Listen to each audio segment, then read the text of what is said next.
इसी गांव में मंगल नाम का एक सेठ रहता था। सेठ के पास धन संपत्ति की कोई कमी नहीं थी, लेकिन फिर भी वह पैसे बचाने के नए नए उपाय सोचता रहता था। वह कई कई किलोमीटर पैदल चलकर एक एक रुपया बचाता था।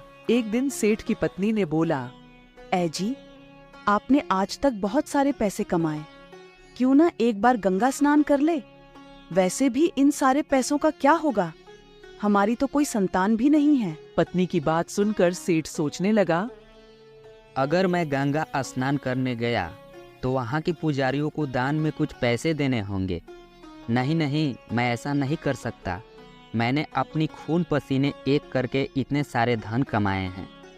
देखो सावित्री, गंगा स्नान करेंगे तो वहाँ के पंडितों को दान में कुछ पैसे देने होंगे और हमारी छोटी मोटी दान से कुछ नहीं होने वाला। सेठ जी, हमारी शादी को 20 साल हो गए, आज तक आपने कहीं भी किसी भी मंदिर में दान पुण्य नहीं किया।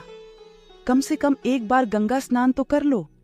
ठीक है सावित्री, अगर तुम्हारी यही इच्छा है तो मैं कल ही सुबह गंगा स्नान करने के लिए निकल जाऊंगा।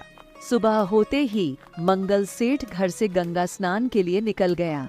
सेठ के घर से गंगा नदी 10 किलोमीटर दूर थी। पैदल ही चलता हूँ, जो पैसे बचेंगे वही पैसे गंगा स्नान करके पंडितों को दान में दे दूंगा। सेठ इतना कंजूस था कि कुछ पैसे बचाने के लिए उसने तेज धूप में 10 किलोमीटर पैदल चलकर गंगा नदी के तट पर पहुंचा। वहां पहुंचकर उसने देखा कि नदी के किनारे बहुत सारे पंडित थे।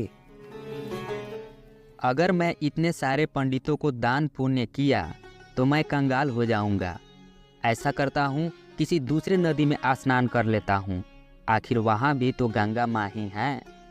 सेठ की कंजूसी देखकर भगवान भी नाराज हो गए। उन्होंने साधु के भेष धारण करके धरती पर उतर गए। इधर सेठ पैदल चलकर किसी दूसरे नदी के किनारे पहुंचा। यहाँ पर कोई भी पंडित नहीं है। चलो अच्छा हुआ, दान के पैसे तो बचे। सेठ सावधानी से इधर उधर देख लेता है। अच्छे से देख लेता हूँ, कहीं मुझे पैसे देने न पड़ जाएं। अब सेठ नदी में स्नान करने चला जाता है। सेठ जैसे ही नदी में डुबकी लगाकर निकला, साधु महाराज उसके सामने आ गए। साधु महाराज को देखते ही सेठ डर गया और बोला, अरे, अचानक ये साधु कहाँ से आ गया? पुत्र, मैं इसी स्थान पे रहता हूँ। यहाँ पर बहुत बड़े बड़े दानवीर आते हैं और मुझे 5 किलो सोना दान में देकर जाते हैं। तुम्हें भी 5 किलो सोना मुझे दान में देना है। नहीं नहीं, मेरे पास उतना बड़ा धन नहीं है, मैं नहीं दे पाऊंगा। ठीक है पुत्र, तुम ऐसा करो, मुझे 2 किलो सोना दान करो। 2 किलो सोना? नहीं नहीं साधु महाराज। देखो, दान तो अपनी इच्छा से होता है। कम से कम 1 किलो सोना दान करो। वैसे भी गंगा स्नान करने के बाद साधु को दान देना चाहिए। नहीं नहीं, मैं आपको 100 ग्राम सोना भी दान नहीं करूंगा। जब तक तुम दान नहीं करोगे तब तक मैं तुम्हें यहाँ से नहीं जाने दूंगा। साधु महाराज, जब ऐसा बात है तो मैं यहीं पे रहूंगा। जब कुछ देर बीत गए तो सेठ थक हार कर बोला, साधु महाराज, मैं आपको 1 रुपए का दान दूंगा, वो भी उधार में।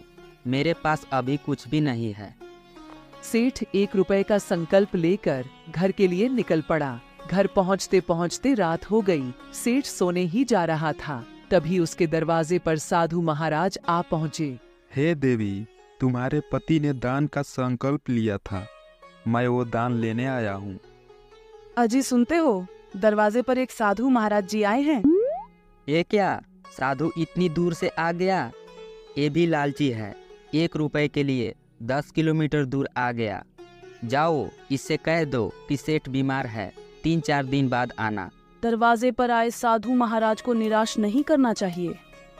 तुम्हें जितना बोल रहा हूँ तुम उतना करो।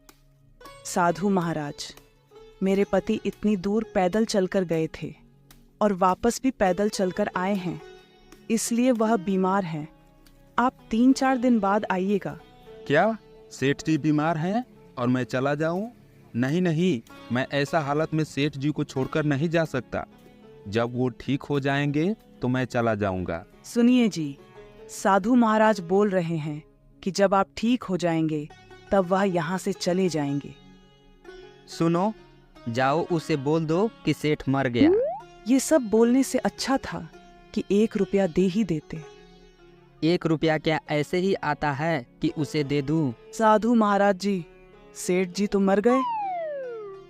हे भगवान, दान देने से पहले ही मर गया। ओम शांति, ओम शांति। भगवान उनकी आत्मा को शांति प्रदान करे। हे देवी, जब तक तुम्हारी पति का अंतिम संस्कार नहीं हो जाता तब तक मैं यहाँ से नहीं जाऊंगा। तुम स्त्री होकर पूरे गांव को सूचना दोगी, ये शोभा नहीं देता। मैं अभी पूरे गांव वालों को खबर दे देता हूँ। पूरे गांव में साधु महाराज सेठ के मरने की खबर दे देता है। इधर सेठ सांस रोक कर सोया हुआ था।